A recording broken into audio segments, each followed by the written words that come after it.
नमस्कार, स्वागत है आप सभी का श्री न्यूज में और मैं हूं आपके साथ मेघा। हिंदू धर्म में हर त्योहार का अपना महत्व माना गया है। दिवाली के अगले दिन गोवर्धन पूजा की परंपरा सदियों से चली आ रही है।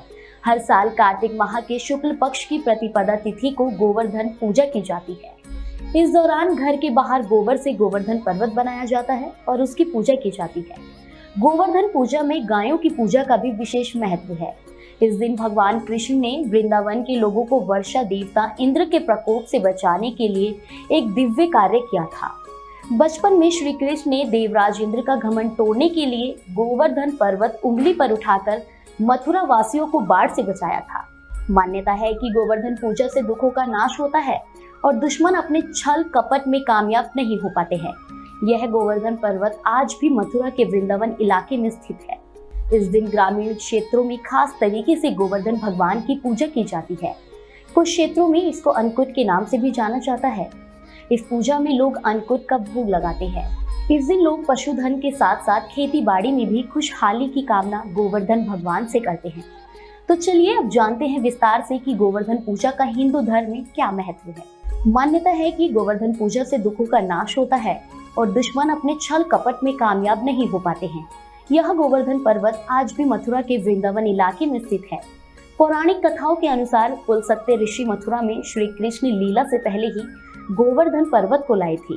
हिंदू मान्यता के अनुसार पुलसत्य ऋषि तीर्थ यात्रा करते हुए गोवर्धन पर्वत के पास पहुंचे तो सुंदरता और वैभव देखकर गदगद हो गए और उसे साथ ले जाने के लिए गोवर्धन के पिता द्रोणाचल पर्वत से निवेदन किया कि मैं काशी में रहता हूँ, गोवर्धन को ले जाकर वहां पूजा करूंगा।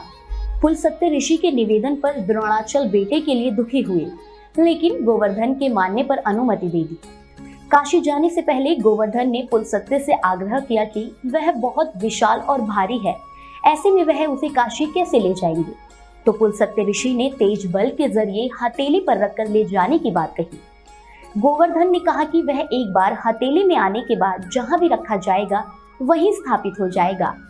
आग्रह मानकर पुलसत्य ऋषि गोवर्धन को हथेली पर रखकर काशी चल पड़े। वहीं पुलसत्य ऋषि मथुरा पहुंचे तो गोवर्धन ने सोचा कि श्री कृष्ण इसी धरती पर जन्म लेने वाले हैं और गाय चराने वाले हैं, ऐसे में वह उनके पास रहकर मोक्ष पालेगा। यह सोचकर गोवर्धन ने अपना वजन बढ़ा लिया, जिसे उठाने में पुलसत्य ऋषि को आराम की जरूरत पड़ गई।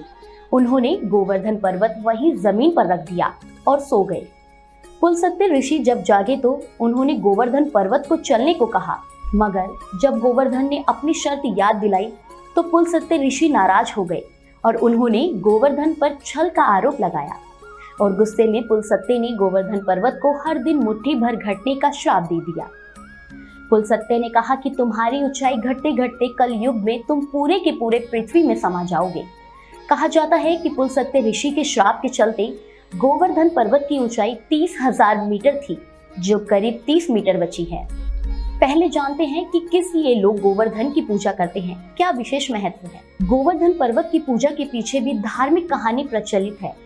मान्यता है कि एक बार इंद्र ने ब्रज क्षेत्र में घनघोर बारिश की, तब लोगों को बचाने के लिए भगवान कृष्ण ने इसे कनिष्ठा यानी सबसे छोटी उंगली पर उठा लिया। तब लोगों ने पर्वत के नीचे खड़े होकर अपनी जान बचाई। तब से आज तक इस पर्वत को देवता मानकर पूजन किया जाता है और दूर दूर से कई लोग इस पर्वत की परिक्रमा लगाने आते हैं। अब आपको बताते हैं कि गोवर्धन पर्वत की परिक्रमा में कितना समय लगता है। गोवर्धन पर्वत करीब 10 किलोमीटर तक फैला है। गोवर्धन पर्वत की परिक्रमा 21 किलोमीटर है। इसे पूरा करने में 5 से 6 घंटे लगते हैं और ये पर्वत यूपी और राजस्थान में विभाजित है। बता दें, हजारों श्रद्धालु गिरिराज की परिक्रमा करने आते हैं। अब जानते हैं गोवर्धन पूजा का पौराणिक महत्व। पौराणिक कथाओं के अनुसार कार्तिक महीने की प्रतिपदा तिथि के दिन ही ब्रजवासी इंद्रदेव की पूजा किया करते थे। हालांकि भगवान कृष्ण ने लोगों को इंद्रदेव की पूजा करने के बजाय गोवर्धन पर्वत की पूजा करने को कहा। इसके बाद ब्रजवासी गोवर्धन पर्वत की पूजा करने चले गए। इससे नाराज होकर इंद्रदेव ने भयंकर वर्षा शुरू कर दी। इसके बाद पूरे ब्रज में हाहाकार मच गया। जब पूरा ब्रज पानी पानी हो गया तब भगवान श्री कृष्ण ने अपनी छोटी उंगली पर गोवर्धन पर्वत को उठाकर सभी गांव वालों की रक्षा की थी और इंद्रदेव का घमंड तोड़ा था। उस समय गांव में सब कुछ अस्त व्यस्त होने की वजह से अन्नकूट तैयार किया गया था और गोवर्धन महाराज की पूजा की गई थी।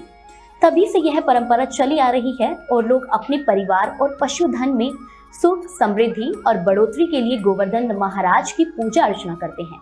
गोवर्धन पर्वत न केवल धार्मिक दृष्टि से महत्वपूर्ण है, बल्कि यह भारतीय संस्कृति और परंपरा का भी एक अभिन्न हिस्सा है। इसकी लीला और पूजा विधियां भक्तों के लिए आस्था और श्रद्धा का प्रतीक है। गोवर्धन का इतिहास और इसकी कथाएं आज भी लाखों भक्तों को प्रेरित करती है। इसी के साथ मैं लेती हूँ विदा। आप देखते रहिए श्री न्यूज और आप सभी को गोवर्धन की हार्दिक शुभकामनाएं।